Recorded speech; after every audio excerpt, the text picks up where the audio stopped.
नमस्ते दोस्तों, कैसे हैं आप सब। आशा करती हूँ आप सभी बहुत अच्छे होंगे। तो फ्रेंड्स, आप सभी का स्वागत है लॉक डायरी चैनल पर। तो जो आज की कहानी है फ्रेंड्स, वो है घर का गार्डन, बेटे बहू को सीख देने वाली कहानी। आप नहीं जानती माँ, यहाँ उल्टी गंगा बहने लगी है।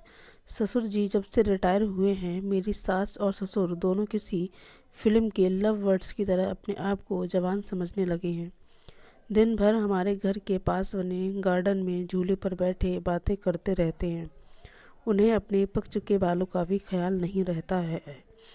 अब इस उम्र में उन्हें ऐसा व्यवहार क्या शोभा देता है। कविता अपने ससुराल के समाचार अपनी माँ को बता रही थी। तभी सास अलका उदास मन में रसोई घर में जाती है, क्योंकि बहू की वो कड़वी बातें उन्होंने सुन ली थी। उसकी सभी बातों का नज़रअंदाज कर सास मसाले वाली चाय बना के पहले एक कप बहू को उसके कमरे में दे कर दूसरा कप अपने पति सोमनाथ के लिए लेकर जाती है। बहू ये देखती है और अपना मुंह टेढ़ा कर लेती है। सास ने फिर से एक बार उसकी तरफ दुर्लक्ष्य किया, क्योंकि ससुर के निवृत्त होने के बाद यहाँ उनका रोज का ही ये नित्यक्रम बन गया था। वह अब किसी की भी परवाह किए बिना रोज अपनी मर्जी के मुताबिक नए नए कपड़े पहनकर गार्डन में अपने पति के साथ बैठकर अपना ज़्यादातर समय बिताती थी। उन्होंने अपनी पूरी ज़िंदगी अपने बच्चों के लिए काम करते बिताई थी, इसलिए अब बची कुछ ज़िंदगी वह दोनों एक साथ बिताकर जीना चाहते थे। आनंद निवास बंगले जैसे 2 मंजिलों का घर पति पत्नी का ये सपना था, और उन्होंने बड़ी मेहनत से इसे पूरा किया था। अलका जी ने घर के सामने बड़े प्यार से उस गार्डन को बनाया था, और वहाँ पर कई फूलों के पौधे और बेलें उगाई थी। उनके उगाए चंपा, जसवंती, मोगरा, गुलाब, ऐसे दर्जनों फूलों की खुशबू से उनका गार्डन हमेशा महकता रहता था। अलग अलग ऋतुओं में अलका जी अलग अलग सब्जियां भी अपने उस गार्डन में उगाया करती थी। रसोई के लिए धनिया, पुदीना और मेथी उन्हें कभी बाहर से खरीदनी नहीं पड़ती थी। इतने सालों तक काम की भागदौड़ में सोमनाथ जो कभी इस जगह का आनंद नहीं ले पाए थे, लेकिन अब उनका पूरा खाली समय इसी जगह पर बीतता था। दरअसल एक और छोटा सा घर वहाँ बना सके, इसलिए उन्होंने वह जगह खरीदी थी, लेकिन अब वह संभव नहीं था। अलका जी को अपने बनाए उस गार्डन में एक झूला चाहिए था, जो उन्होंने लाकर दिया था, और वही झूला उनको एक दूसरे के साथ ज़्यादा से ज़्यादा सुखमय समय बिताने का जरिया बन गया था। उन्होंने अपने घर में सभी ज़रूरी चीज़ों की, बाकी ऐशो आराम की चीज़ें की कोई कमी नहीं रखी। फिर भी बहू को दोनों का उस झूले पर बैठकर समय बिताना खटकता था। पहले दिन भर उसके साथ रहने वाली सास अब ज़्यादा समय अपने पति को देने लगी थी। अपने सास ससुर को टोंट मारने का भी एक मौका कविता नहीं छोड़ती थी। वह हमेशा अपना दिमाग उनको उस जगह से हटाने के लिए लगाती, और एक बार उसने ऐसा करने के लिए एक षड्यंत्र भी रचा। अजय, तुम्हें नहीं लगता हमें एक बड़ी कार लेनी चाहिए? कविता ने अपने पति से कहा।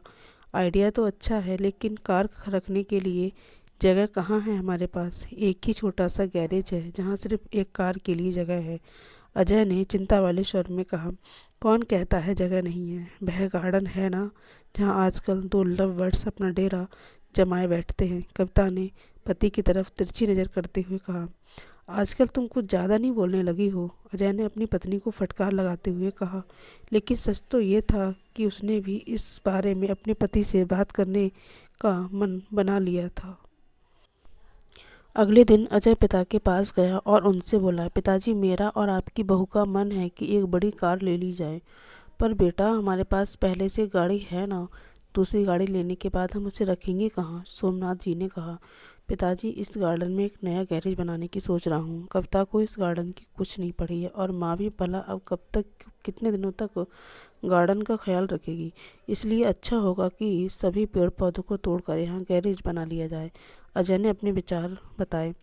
पर खड़ी अलका जी की सुनकर जैसे दिल बैठ गया। सोमनाथ जी ने अपना गुस्सा दबाते हुए बोले, तुम्हें तुम्हारी माँ से पूछना पड़ेगा, मुझे थोड़ा वक्त दो। क्या पिताजी, इसमें मम्मी से क्या पूछना? आप दोनों तो किसी का विचार करते ही नहीं, दिन भर झूले पर बैठे रहते हैं बिना 4 लोगों के बारे में सोचे। अब कविता घर में है, छोटे बच्चे भी हैं, और आने जाने वाले लोग तो भी आपको कैसे देखते हैं? आप किसी का विचार नहीं करते। अजय थोड़ा चिढ़ते हुए ही बोला। अंदर से कविता की बड़बड़ भी चालू थी। सोमनाथ कुछ नहीं बोल पाए। उस दिन बेटे और बहू ने बाहर से अच्छा खाना मंगवाया था, लेकिन अलका और सोमनाथ जी के गले से निवाला उतरे ना, ऐसा हो गया था। उस पूरी रात दोनों ही जागते रहे, लेकिन सुबह सुबह कुछ विचार आने से सोमनाथ जी के चेहरे पर मुस्कान आ गई।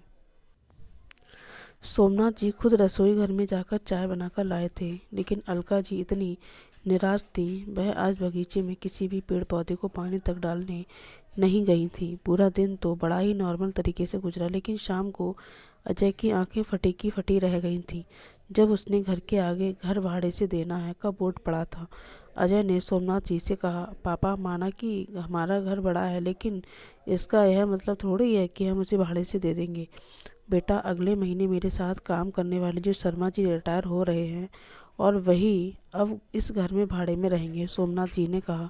लेकिन वह कहाँ रहेंगे? अजय ने अपनी शंका भरा सवाल पूछा। घर के उस हिस्से में जहाँ तुम रहते हो, सोमनाथ जी ने कड़क आवाज में कहा। और पापा, हम कहाँ रहेंगे? नरम पड़ती आवाज में अजय ने पूछा। बेटा, मैं मानता हूँ कि मैंने तुम्हें इस लायक तो बनाया है कि तुम अपने पैरों को खुद खड़ा हो सको, इसलिए तुम्हारे पास 1 महीना है। तुम अपने लिए एक नया फ्लैट ढूंढ लो और यह कंपनी के फ्लैट में रहने चले जाओ। वहाँ तुम्हें तुम्हारी उम्र के लोगों का साथ मिल जाएगा और इस घर में हमारी उम्र के लोगों का साथ मिल जाएगा। तुम भी सुखी और हम भी। सोमनाथ जी ने सब कुछ साफ साफ बताया। पापा, लगता है आप तो नाराज हो गए। कल मैंने जो भी कहा मेरा वह मतलब नहीं था। अजय ने अपने पापा के आगे हाथ जोड़ते हुए कहा। नहीं बेटा, तुम्हारी जनरेशन ने हमें एक सबक दिया है कि कैसे प्रैक्टिकल बनकर रहा जाता है। हम बड़े तुम बच्चों को साथ में देखकर खुश हो तो सकते हैं, तो तुम्हें हमें साथ में देखने में क्या प्रॉब्लम होती है?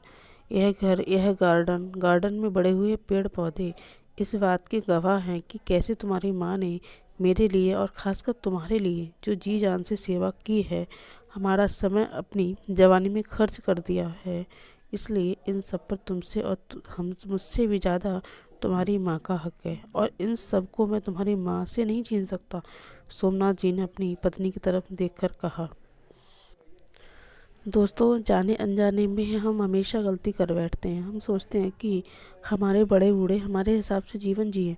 ऐसा करवाने के लिए हम उन पर अपने विचार थोपने लगते हैं, लेकिन हम यह भूल जाते हैं कि उन्होंने हमारे लिए कितना त्याग किया है, और जब उन्हें उनके हिसाब की ज़िंदगी जीने का मौका मिलता है, तब उनका साथ देने की बजाय हम उनके विरोधी बन जाते हैं।